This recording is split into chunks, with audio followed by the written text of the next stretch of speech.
big O, little omega, big omega, and so on. Now we have the symmetry rule. We have f of n equals to theta of g of n if and only if g of n equals to theta of f of n. That essentially means that it has to be the same equation, but the words are just different. As we talked about it, big O and little o, big O and little o, big O and little omega. Give me one second.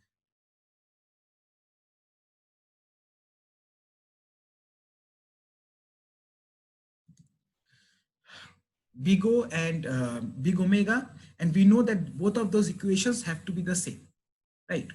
So that is basically what the symmetry property describes. Then we have the transpose symmetry.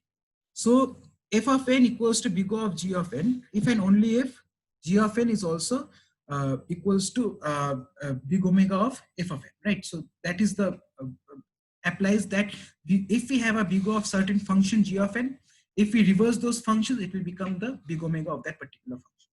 And same thing applies for little o and little omega as well. Okay. Now, okay, so let's discuss a bit more about exponential functions and logarithmic functions, right?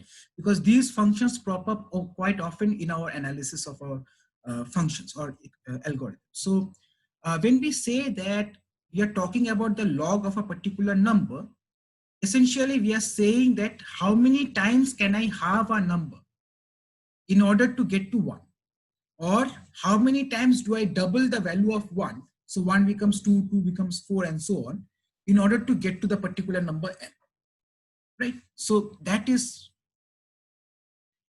log of n, exactly.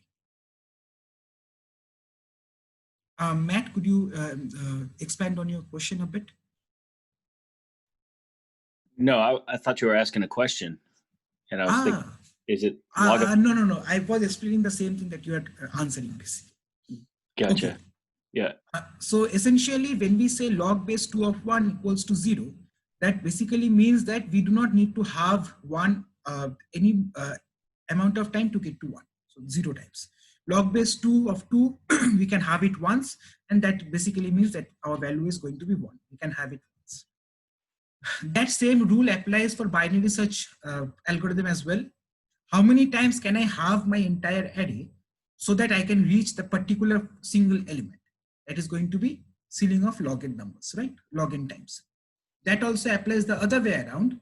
How many times can I double the value of 1 to get to the number n? That also defines the height of your binary tree, right? The search tree. And that is also going to be log n. Both are the same thing. Okay. We can also find logarithms when we are representing numbers in bits, right? So let's say that we can represent k bits. So using k bits, we can represent all numbers from 0 to 2 to the power of k minus 1, right? So when we need to represent the number n, we need log of n plus 1 bits to represent that particular number.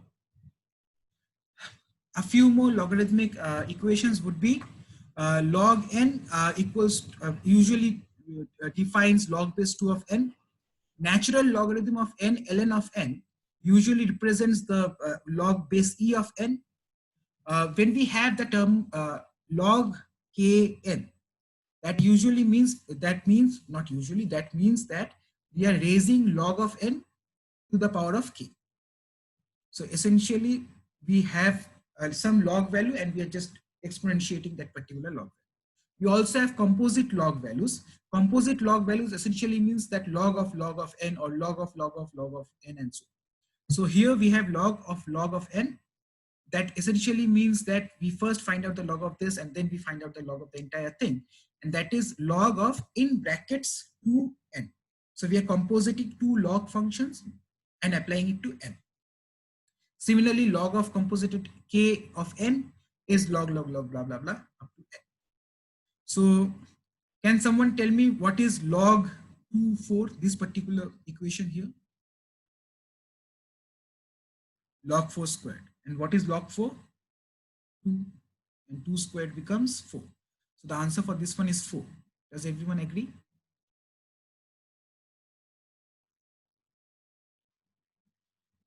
No, log 4 is this one, the second one, where we have the power raised in brackets. That is the composite function. When we say log raised to the power of 2, 4, essentially that is what Ivanshish said, right? It is log 4 and then squared the entire thing.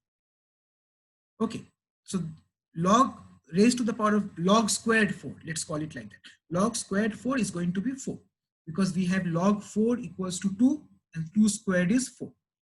Then we have composited 2 log of 4. That basically means first find log of 4, that is 2, then find log of 2, that is 1. So for the second one, it is going to be 1.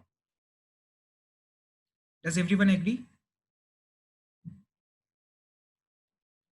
Okay. Okay. So given these two equations, log raised to the power of kn and composite log kn, which one would grow faster? The first one or the second one? Anybody else? First one, second one. Exactly. When you apply log, exactly. When you apply log again and again and again, the number would grow much, much slower. But in the first case, we are actually exponentiating the value of log, right? So that is why the first one would grow much faster than the second one. Very good. Okay. Some more important rules about log. I guess you know about these things. You can look at this, but essentially log AB equals to log A plus log B. Log 2n becomes log n plus n, or log 2 plus log n. Log A by B is log A minus log B. Log n by 2 is log n minus log 2. Log 1 by n is log 1 minus log n, and so on, right? Okay, so now we have a more complete dominance ranking of varying functions, where on the leftmost hand, that is the slowest function possible, I mean that grows the fastest, is the exponentiation of n raised to the power of n. Then we have n factorial, then we have the exponential functions 3 to the power of n to the power of n. Then we have our polynomials, then we have our logarithmic functions, and then we have our composite log functions and so on, right? Okay.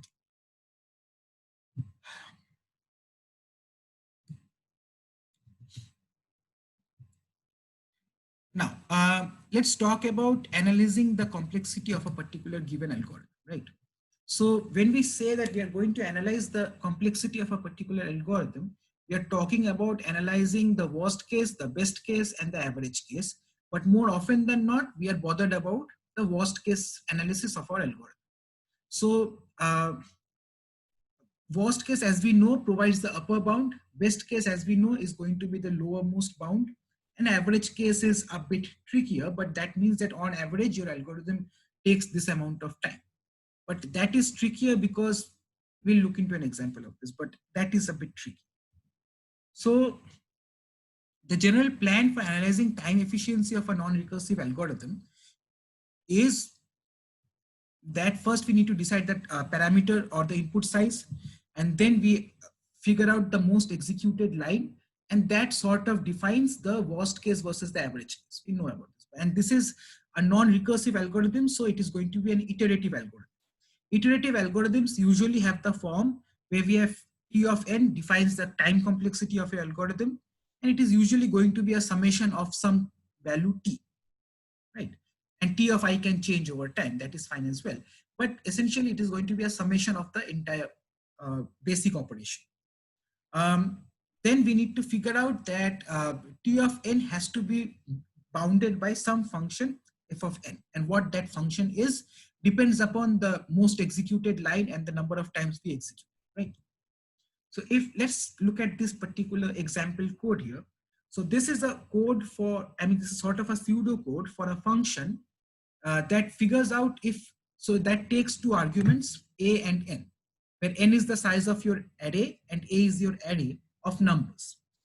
It tries to figure out whether all of the numbers in your array are unique or not. Right, so we have our first loop. So basically, so let's give you an example. 4421 is not a unique array because there are two numbers that are the same.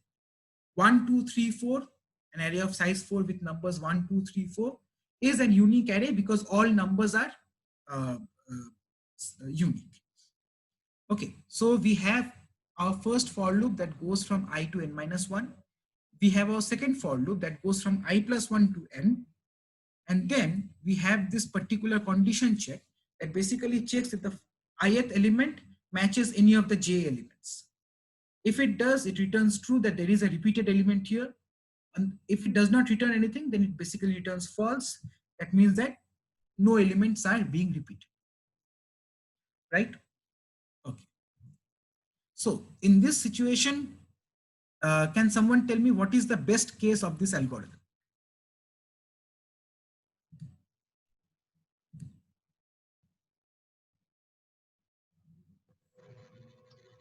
I mean, one, yes, but why one? What is the best case? What is the value of my array that would get me the best case?